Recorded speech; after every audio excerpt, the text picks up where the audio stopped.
Bharatiya Janata party की केंद्र की सरकार वन नेशन वन इलेक्शन की बात करती है, तो वन डे वन शिफ्ट में बच्चों का पेपर क्यों नहीं करवा पा रही है। बच्चों ने बहुत अच्छा नारा दिया है, मुख्यमंत्री जी को सबक लेना चाहिए कि अगर पेपर बटेंगे तो नंबर कटेंगे। मैं जाना चाहता हूं उनके बीच में, लेकिन इसलिए नहीं जा रहा हूं कि अगर मैं जाऊंगा तो सरकार को कहने का मौका मिलेगा कि पॉलिटिकल आंदोलन है। उन्होंने मेहनत की है, 2 रात से वो जाग रहे हैं। मैं चाहता हूं कि उनकी बात सरकार माने। हमारी बच्चियां बैठी हुई हैं, हमारी बहनें बैठी हुई हैं, देश का भविष्य बैठा हुआ है नौजवान। सरकार को उनकी चिंता करनी चाहिए। अगर राजनीतिक मजबूरियां ना हो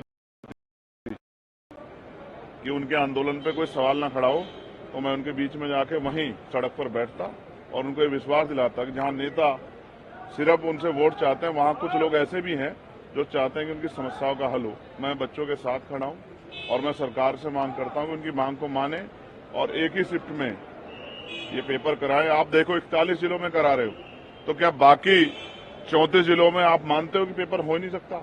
वहां कानून व्यवस्था अच्छी नहीं है, वहां पेपर लीक होगा। कोई भर्ती ऐसी है जिसका पेपर लीक ना हुआ? युवाओं के भविष्य का सवाल है और देश के प्रदेश के बीच में खिलवाड़ नहीं की जा सकती। इसलिए मैं सरकार से मांग करूंगा कि राजनीति से ऊपर उठकर उनकी मांग को माने और उन बच्चों की मदद करे। वो देश का भविष्य है। सुप्रीम कोर्ट ने बात की है, सुप्रीम कोर्ट ने आज ये भारतीय जनता पार्टी की उत्तर प्रदेश की सरकार को जोरदार तमाचा कि बिना आरोप तय हुए, बिना अपराधी साबित हुए, बिना कोर्ट के ऑर्डर के आप किसी का घर नहीं गिरा सकते हो। आप खुद से कोर्ट नहीं हो, आप खुद से जज नहीं हो। तो ये सरकार की जो गलत नीति है, तानाशाही, उसको सबक सिखाने का काम जो है सुप्रीम कोर्ट ने किया। मैं इसके लिए धन्यवाद करता हूँ। उत्तर प्रदेश में के जो चुनाव हो रहे हैं, कितनी बहुमत से आपकी पार्टी मतलब आगे रहेगी और कहाँ का चुनाव आएगी? सर, मैं ज्योतिषी नहीं हूँ। मैं मेहनत करते हैं, हमारे लोग बहुत मेहनत करते हैं, ईमानदारी से मेहनत करते हैं और जन समस्याओं के लिए लगातार खड़े रहते हैं।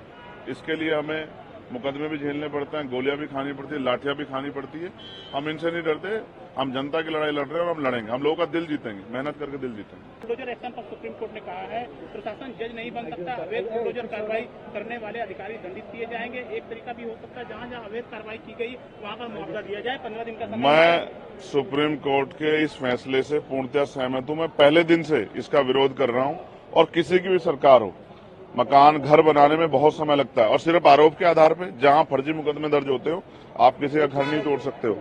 जो सुप्रीम कोर्ट ने 3-4 कमेंट किए हैं, ये बिल्कुल सही है कि जिनके घर टूटे हैं उनको मुआवजा मिले और जिन अधिकारियों ने सरकार को खुश करने के लिए किया है उन पे भी कार्रवाई हो। ऐसे कैसे जब न्यायपालिका है तो आप जज कैसे हो सकते हो? कल हम ताकत में होकर किसी गरीब का घर गिराएंगे तो ये क्या न्याय होगा? नहीं। जब न्यायपालिका है तो न्यायपालिका के अधिकार को अगर सीज करने काम सरकार करेगी तो न्यायपालिका को ठोस कदम उठाना चाहिए। सरकार पे भी कार्रवाई करनी चाहिए।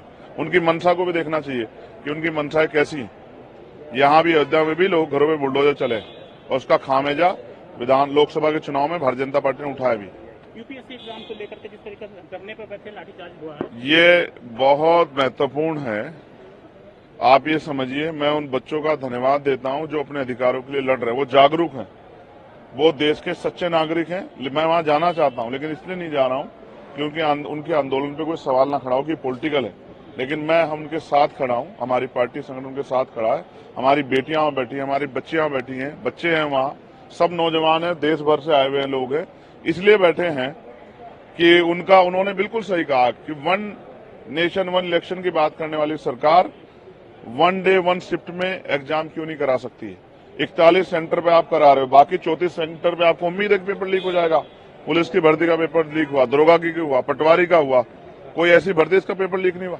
अब तो हाई स्कूल इंटर ग्रेजुएशन के पेपर लीक होने लगे हैं। और मैं फिर कह रहा हूं, नारा बोलचा दिया उन्होंने मुख्यमंत्री जी के लिए कि अगर पेपर बटेंगे, एक की जगह 2 पेपर होंगे तो नंबर कटेंगे और फिर कहीं ना कहीं धांधली होगी। धांधली को रोकना है, पारदर्शिता के साथ एग्जाम कराना है, तो बच्चों की मांग को मानना पड़ेगा। 3 दिन से बच्चे वहां हैं, 2 रात हो गई बेटियों को बैठे हुए। बेटियों का पूजन करने वाली सरकार को क्या हो गया है? बिल्कुल ही संवेदनशीलता बिल्कुल ही खत्म हो गई है। तो मुख्यमंत्री जी तानाशाही न करें, उनकी मांग माने और हम और हमारी पार्टी उन बच्चों के साथ खड़े हैं। अगर मजबूरी ना होती कि उनके आंदोलन पे कोई सवाल खड़ा हो तो मैं उनके बीच जाके वहीं बैठता सड़क पे।